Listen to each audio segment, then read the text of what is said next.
Hello students, आज हम एक बार फिर आपके सामने डिवाइन कोचिंग सेंटर जतारा आपके सामने लेकर आया है क्लास 12th की इंग्लिश, और जिसका फर्स्ट लेसन आज हम पढ़ेंगे। और जैसे कि कल की वीडियोस में हमने सभी को बताया था कि 1 बाय 1 करके 9th, 10th, 11th और 12th क्लास की सभी वीडियोस, सभी लेसन्स, और वैसे तो हमारी प्लानिंग है कि हम आप लोगों को लाइव क्लासेस दे पाएँ, तो उसी में अपना एक प्रयास है। और इस प्रयास को सफल बनाने के लिए आप सभी का सहयोग आवश्यक है। तो आइए देखते हैं इस लेसन को। एमपी बोर्ड की जो इंग्लिश है क्लास 12th की, इसकी फर्स्ट लेसन से आज पढ़ेंगे हम। फर्स्ट लेसन है अपना teach me to listen Lord. Teach me to listen Lord. इसमें भी फर्स्ट लेसन में एक प्रेयर है।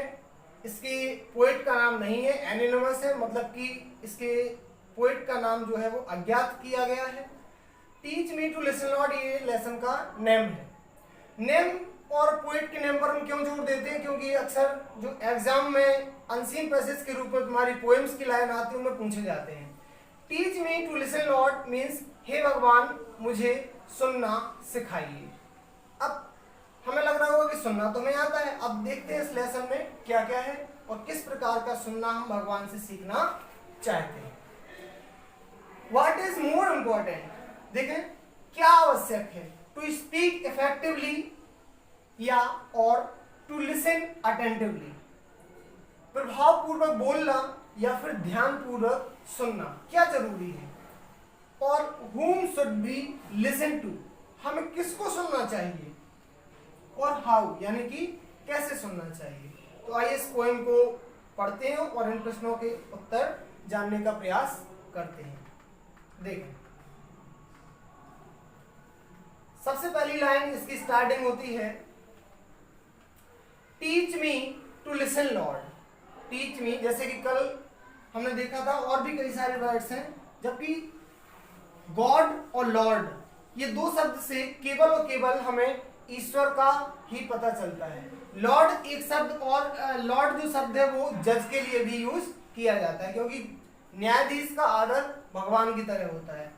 Teach me to listen Lord यानी हे भगवान मुझे सुनना सिखाइए। टू दोज, अब किन को सुनूं मैं?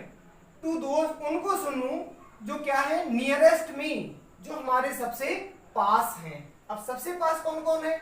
माई फैमिली यानी मेरा परिवार है, माई फ्रेंड्स, माई कोवर्कर्स मेरे मित्र हैं, और मेरे कोवर्कर्स, कोवर्कर्स माने होते हैं साथ में काम करने वाले लोग। Help me to be aware that, aware माने होता है जागृत होना, जागरूक होना किसी चीज के प्रति। No matter what words I hear, तो अब आगे कभी कहता है कि help me to be aware that, मेरी मदद कीजिए कि मैं जागृत रहूं, कि इससे कोई फर्क नहीं पड़ता कि मैं कौन से शब्द सुनता हूं या कौन से शब्द मेरे कानों में आते हैं।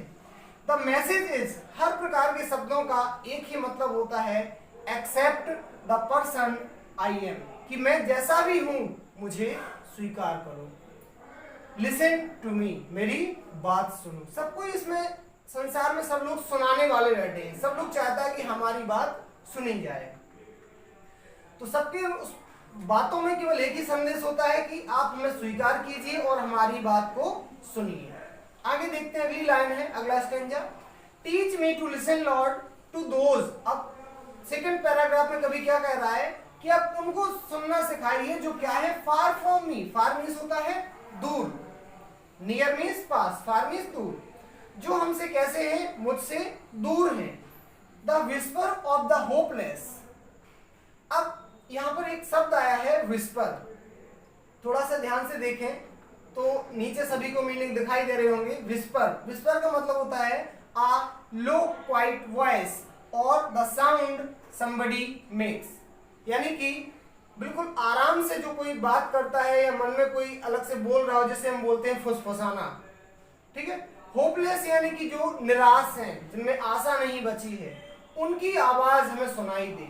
The plea of the forgotten, जिनको हम भूल चुके हैं, फॉरगॉटन माने हम जिनको हमने भुला दिया है, उनका हमें कष्ट या दर्द, उनकी दलील।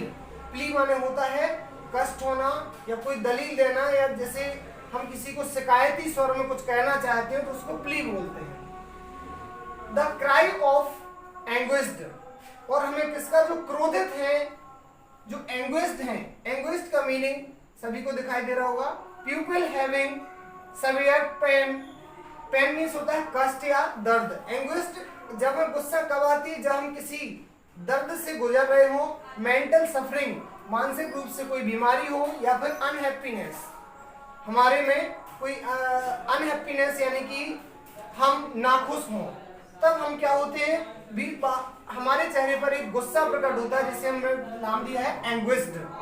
द क्राई ऑफ एंग्विस्ड, कुछ ऐसे लोग हैं जो भीतर के भीतर गुस्सा में उनका क्राई यानी उनका रोना हमें सुनाई दे, ये कभी प्रार्थना करता है।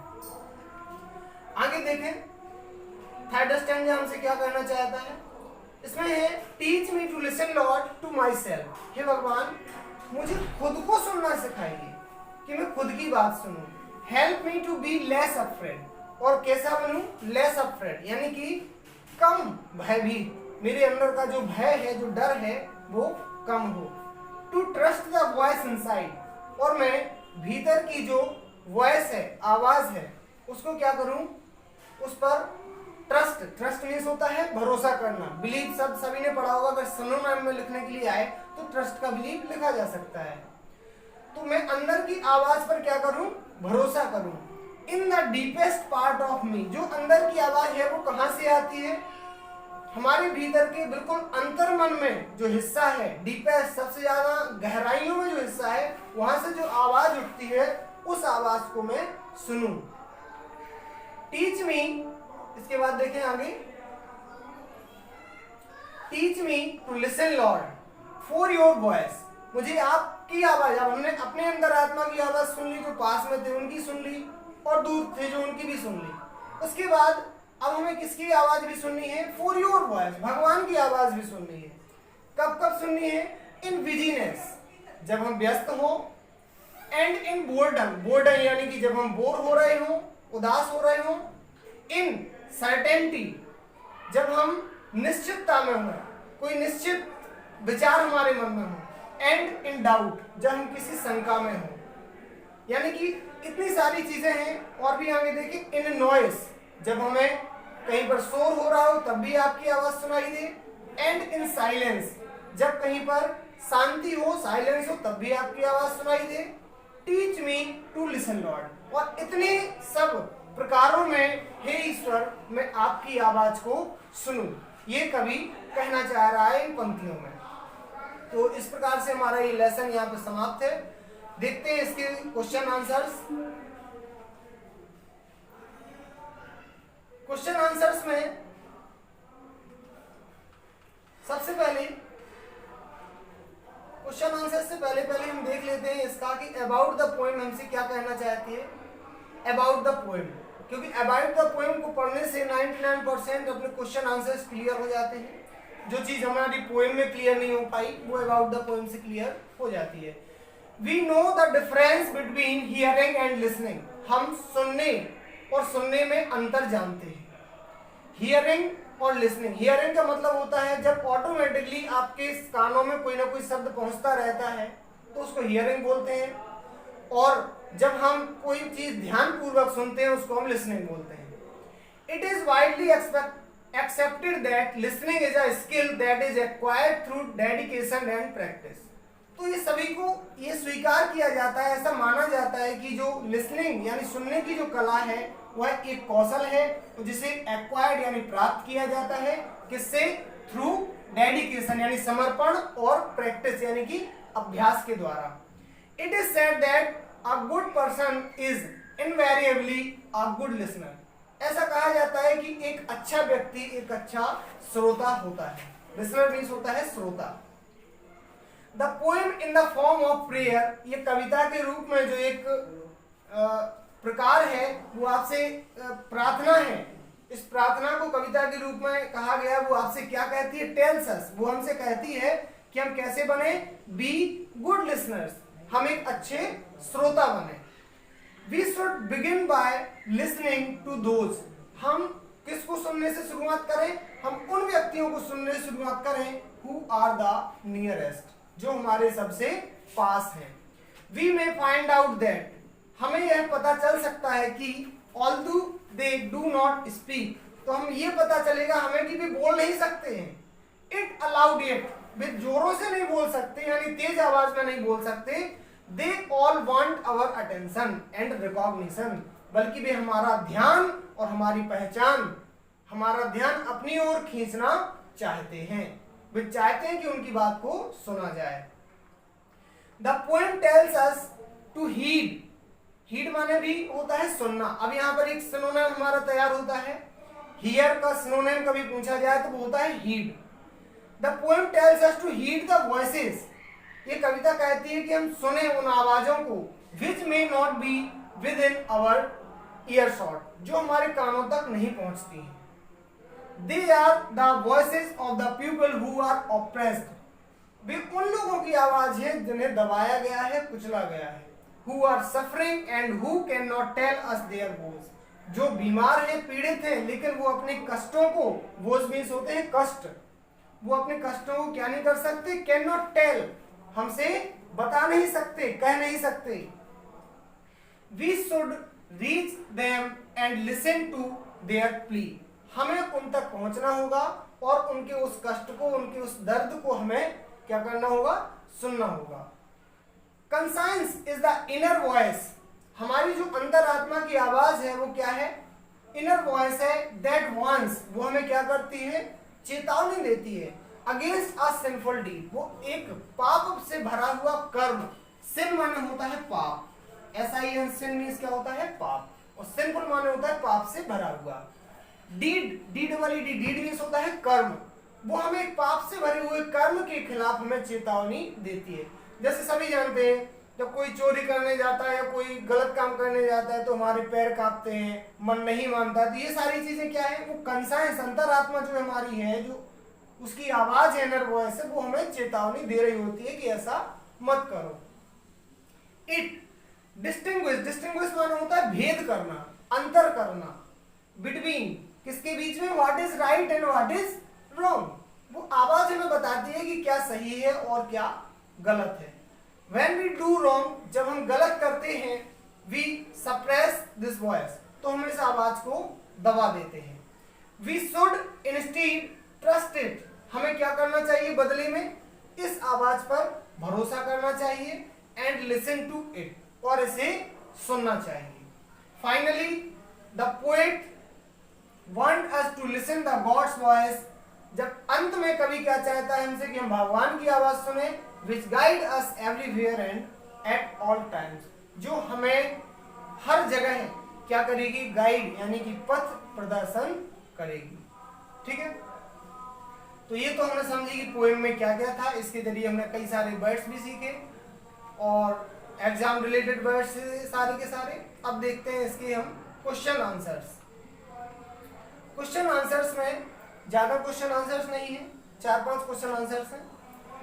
तो पहला क्वेश्चन इसका जो अपना बनता है वो है, what message do those who are our nearest give us, यानी कि देखा थोड़ा सा ध्यान से, व्हाट मीन्स क्या, मैसेज संदेश, दोज यानी वे लोग, हु यानी जो, आर आवर नियरेस्ट जो हमारे सबसे पास में हैं, वे हमें क्या संदेश देते हैं, जो हमारे सबसे पास में है वे हमें क्या संदेश देते हैं।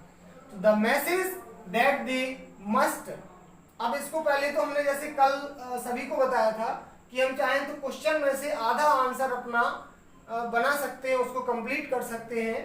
तो उसी प्रकार से देखेंगे कि इसका आंसर हम किस प्रकार से क्वेश्चंस में से बनाएंगे।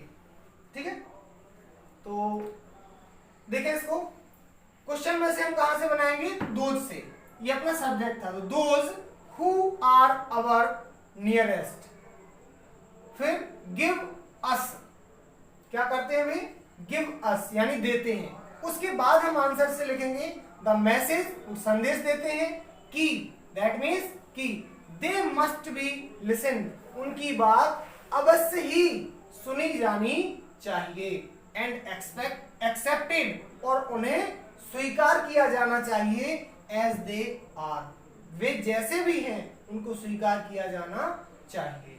यह संदेश हमें कौन देते हैं? जो हमारे सबसे पास है। वैसे इसमें डार्क सभी को दिख रहा होगा, जहां से डार्क दिख रहा है वहां से आप क्वेश्चन बनाने के लिए एक हिंट तैयार कर सकते हैं।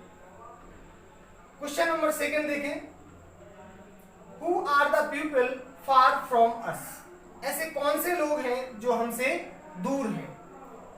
तो क्वेश्चन में से बनाएंगे हम, द पीपल फार फ्रॉम अस, लोग जो हमसे दूर हैं, फ्रॉम यानी से, अस यानी हमसे। वो कौन है? आर हेल्पलेस, जो असहाय है, फॉरगॉटन, जिनको भुला दिया गया है, किनके द्वारा?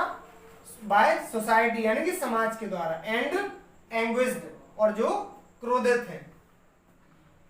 Whom does the poet, देखें अगला question number 3, Whom does the poet wish to trust? कवि किस पर भरोसा करने को कहता है? फिर से हमने क्वेश्चन में से बनाया द पोएट। यहाँ सभी को एक चीज समझ में आ रही होगी कि ये विश को अंडरलाइन क्यों किया गया है। तो हमें एक चीज ध्यान से देखें कि विश यहाँ पर जो है वो अपनी मेन वर्ब है और हेल्पिंग वर्ब के रूप में यूज हुआ है डच का। जब डच का यूज हुआ है तो हम क्या करेंगे, इसका जो ईएस होगा, जब हम आंसर लिखेंगे तो इस ईएस का यूज हम किसमें कर देंगे? विश के साथ। तो हम लिखेंगे the poet wishes to trust the voice coming from the depth of the heart, यानी कि भगवान किस पर भरोसा करने को कहता है? उस आवाज पर जो कहां से आ रही है? हृदय की गहराई से आ रही है। ठीक है, उस आवाज पर भरोसा करने को कवि कहता है। इसके बाद नेक्स्ट क्वेश्चन देखें, 4th वाला, व्हेन डज, क्वेश्चन नंबर 4 है, When does the poet wish to listen to the voice of the God? यानी कि इसमें कवि कह रहा है कि कब, when means कब, कब कवि आवाज, भगवान की आवाज सुनने की कामना करता है, यानी कि इच्छा करता है। इसको भी हमने देखा, यहाँ विश को अंडरलाइन इसीलिए किया गया है, यहाँ यूज हुआ है डच का। तो हम जब आंसर लिखेंगे तो हम लिखेंगे द पोएट, विश का हो जाएगा विशेष, ईएस लग जाएगा, to listen the voice of the god. उसके बाद आगे लिखेंगे हम in busyness, in boredom, in certainty, यहाँ पर in certainty, in doubt, in noise and in silence. यहाँ पर टी कर लेना, सर्टेनिटी माना होता है निश्चितता में। ठीक है, सभी इस पर विशेष ध्यान देंगे। तो ये अपना हो गया कि कवि भगवान की आवाज को कब सुनना चाहता है। तो हम जब व्यस्त हों, हम लोगों ने अभी लेसन पढ़ा था, उसी में अपने पढ़ा था, जब हम बोर हो रहे हो, निश्चितता में हो, शंका यानी कि डाउट में हो, नॉइस शोर हो रहा हो, एंड इन साइलेंस जब हम शांतिपूर्वक बैठे भी हो, तभी हमें क्या सुनना चाहिए? भगवान की आवाज को सुनने की कामना कवि करता है। क्वेश्चन नंबर 5 देखें, What do you suppose? आप क्या मानते हैं कि the hopeless, the forgotten, the anguished want to tell us? तो यानी कि आप ऐसा क्या मानते हैं कि ये लोग हमसे क्या कहना चाहते हैं? तो ये लोग क्या कहेंगे? जिन्हें भुला दिया गया है, जो होपलेस है, निराश है, जो एंग्विस्ड है, क्रोधित है, वो क्या कहना चाहते हैं? तो वो कहना चाहते हैं हमसे, आंसर में हम लिखेंगे the hopeless, the forgotten, the anguished want to tell us, यानी कि आधा आंसर तो हमने क्वेश्चन में से बना लिया। अब क्या बचा? About their woes. ये अभी हाल हमने अबाउट द पोएम पढ़ा था। वोज मींस होते हैं कष्ट, एंड सफरिंग्स, और वो जो उनकी बीमारियां हैं, कष्ट हैं, उनके बारे में वो हमें बताना चाहते हैं। क्वेश्चन नंबर 6 है, देखें, हाउ कुड, क्वेश्चन नंबर 6 देखें थोड़ा सा,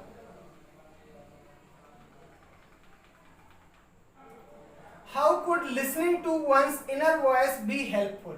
यानी कि हमारी जो अंतरात्मा की आवाज है उसको सुनना कैसे हेल्पफुल यानी कि मददगार साबित हो सकता है। लिसनिंग यानी सुनना, वंस माने स्वयं की या खुद की, इनर वॉइस माने अंतरात्मा की आवाज। अब हम इसको देखें तो इसमें से हम क्वेश्चन से आंसर बनाने का प्रयास करेंगे। तो हम क्या लिखेंगे? Listening to one's inner voice. अब यहां से हमने आंसर को लिखा हेल्प अस यानी कि खुद की अंतरात्मा की आवाज को सुनना, हेल्प्स अस हमारी मदद करता है, टू बिकम लेस अफ्रेड यानी कि क्या बनने में, कम भयभीत होने में, हमारे भय को दूर करता है, एज वेल एज उसके साथ साथ क्या करता है, गिव्स अस प्रॉपर गाइडेंस हमें वास्तविक रूप से वो गाइडेंस यानी कि होता है मार्गदर्शन, हमें आगे के लिए मार्गदर्शन देता है। क्वेश्चन नंबर 6 यानी कि पूरे 6 ही क्वेश्चन थे इसमें अपने शॉर्ट टाइप में, लॉन्ग टाइप में केवल एक ही क्वेश्चन सीखना है और लॉन्ग टाइप का केवल एक ही क्वेश्चन है, what is the overall mood off the poem. अगर कोई चाहते हैं कुछ नोट्स वगैरह या आगे कुछ अपनी राय देना चाहते हैं, कांटेक्ट करना चाहते हैं तो ये हमारा मोबाइल नंबर है, व्हाट्सएप नंबर भी है, तो इस पर कांटेक्ट कर सकते हैं और अपनी बता सकते हैं कि किस प्रकार की क्लासेस हो और अच्छे से अच्छा क्या सुधार कर सकते हैं। और उसमें यदि लाइव क्लासेस के लिए इच्छुक हो तो भी बता सकते हैं हमें। तो 7 अपना जो क्वेश्चन है इसमें क्वेश्चन नंबर 7 इसे लॉन्ग टाइप के रूप में चिन्हित किया गया है। तो what is the overall mood off the poem, पूरी कविता का ओवरऑल मूड क्या है, ठीक है, सारांश क्या है, ये समझ सकते हैं इसको, ठीक है। तो देखते हैं कि कविता का सारांश क्या है। हमने क्वेश्चन से बनाया, the overall mood off the poem is that, यहां पर हम इज का यूज करेंगे, ठीक। A good person should be a good listener यानी कि एक अच्छे व्यक्ति को क्या होना चाहिए, एक अच्छा श्रोता होना चाहिए। Then we should help the downtrodden, उसके बाद हम क्या कर सकते हैं, देन माने होता है उसके बाद, तत्पश्चात। वी शुड हेल्प हमें मदद करनी चाहिए, किसकी, डाउन ट्रॉडन जो पद दलित हैं, दबे कुचले लोग हैं, एंड लिसन देम और उनकी बात को सुनना चाहिए। We should listen to our inner voice, हमें अपने अंतरात्मा की आवाज को सुनना चाहिए, and the voice of God और भगवान की आवाज को भी सुनना चाहिए। इट विल सेव अस, ये हमें क्या करेगी, जब हम आवाज को सुनेंगे अंतरात्मा की आवाज को और भगवान की आवाज को, तो वो क्या करेगी, इट विल सेव अस, वे हमें बचाएगी, किससे, फ्रॉम सिंस, हम पढ़ के आए थे सिन यानी पाप, हमें पापों से बचाएगी, एंड फियर और डर से बचाएगी, वो हमें लेस अफ्रेड हमने पढ़ा था, कम भयभीत होना, फियर यानी डर। It will guide us everywhere and anywhere, यह हमें प्रत्येक जगह कहीं भी क्या करेगी, मार्ग प्रदर्शित करेगी, मार्ग दिखाएगी, ठीक है। तो इस प्रकार से अपना लेसन यहाँ पर समाप्त होता है और इस वीडियो को सभी अपने जो 12th के स्टूडेंट्स हों उनके साथ लाइक करें, शेयर करें, कमेंट करें, बताएं कैसा लगा लेसन, और आगे अगर लाइव क्लासेस चाहते हो तो भी उसके लिए कमेंट कर सकते हैं, हमें बता सकते हैं, व्हाट्सएप नंबर वगैरह हम बता चुके हैं सभी को। धन्यवाद।